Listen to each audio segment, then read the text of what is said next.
So this chapter starts off with us seeing the heroes' plan come into play with the Troy system, trapping the heroes inside of like these containment unit things, but as we see, they like quickly bust out of it. But it focuses on Toga, especially showing that she really wants to get out of these things because she's so focused on Izuku, and that plays into like the big twist of this chapter. As the villains are breaking out of these things, Dabi says it didn't even last 3 seconds. But then Shoto comes in and says 3 seconds was all we needed. Apparently it's because the heroes just needed to momentarily stall them because they're still continuing to try to scatter them, because Monoma is now activating more warp gates because he had copied Kurogiri's quirk in the previous chapter, and this goes into the full plan here, separating the villains, getting them into these individual groups, pushing them into the warp gates so that they can all be spread out on different locations on the map, like miles away from each other. Also in this sequence, we see like this hero that kind of looks like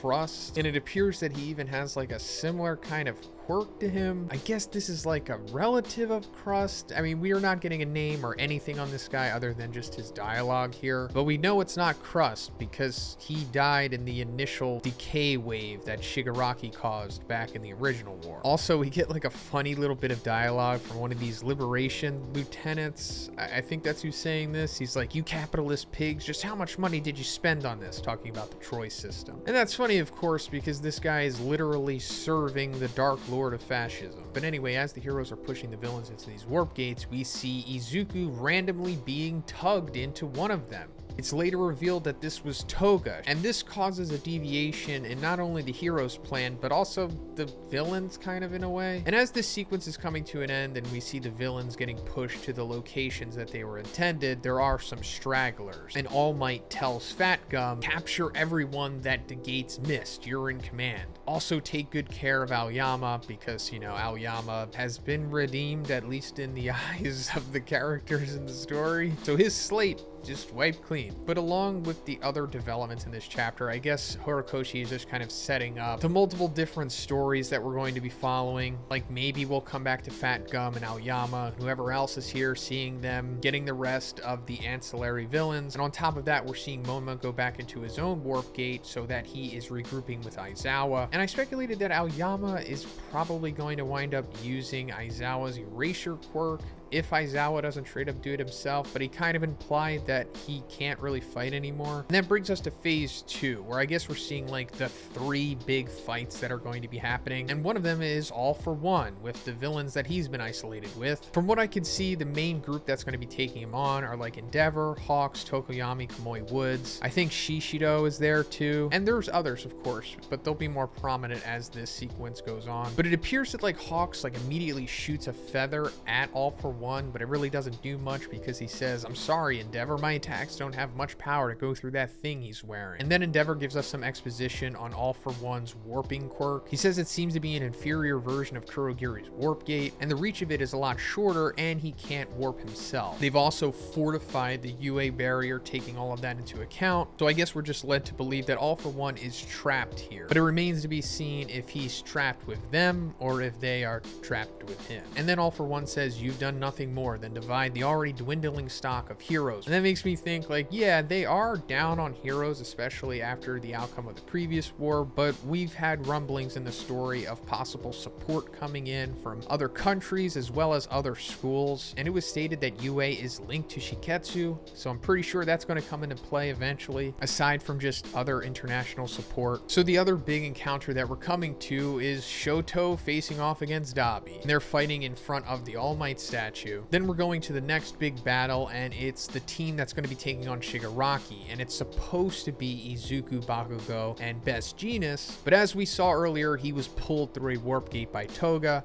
which, like I said, kind of threw off things for both the heroes and the villains, because the heroes and All for One are kind of under the assumption that he's going to be facing off against Shigaraki, and All for One kind of wanted that because if Shigaraki gets one for all, then he himself is getting it as well. It's also revealed that UA is like straight up floating now on this massive platform that has like bits of rock still on it. And it also has like these pillars erected from it with this barrier net type thing. Whenever I see something like this in like a story, it's usually meant that it's going to come down at some point, I guess. Then we're coming to the end of the chapter where it was revealed that it was in fact Toga, where she pulled Izuku through the warp gate with her rope blood getting thing. We also see Gang, Orca, Uraraka, and Tsuyu there as well. And with Toga, there's like other high ends and some other ancillary villains. It's also revealed that Izuku's danger sense quirk didn't activate when she was able to pull him through the warp gate. And there could be a few reasons for this, I guess. I mean, it was initially stated with the danger sense quirk that if there's like too much negativity around or something like that, it kind of messes with the quirk. And since he is in like this war type environment with hundreds of people there,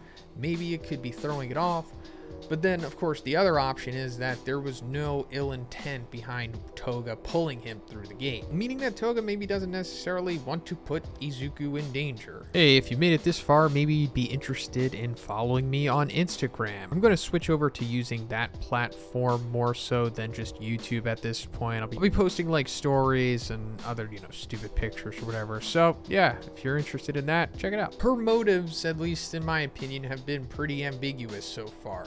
Yes, she does have severe mental health issues which stem from her upbringing, but a combination of her quirk and the way that it synergizes with said mental health issues. But there is like this lingering aspect of her that seems to want more than just being a victim to her desires. And of course, there are parallels to her and Shigaraki, or at least Tenko inside of Shigaraki. And this is most likely why she is so drawn to Uraraka, aside from her fixation on Izuku, which stems partly from aesthetic values based on like one of her first victims, I guess, but also his moral and character value as well. I mean, even the narrator is kind of pointing it out because he says, amidst a chaos-filled war, Toga Himiko's goals remain unclear. And like I said in my spoilers video, I don't know if Toga will really ever get like a full character arc here, or if she does, I doubt it will be as satisfying as what we want, because I'm not even really sure what we want with this character or how a character like this can be properly handled, to be honest. I mean, of course, you could just have a black and white ending with her and the rest of the villains, but in the end, the way that Horikoshi has established these villains, there's only really so much you could do with them to have like a satisfying, realistic outcome, at least from a narrative perspective, at least from not a reality-based perspective, since we don't live in the My Hero world, nor does our world act like how a battle manga's world would in the first place. But yeah, that's pretty much it for the video today, guys. Let me know what you think about this chapter.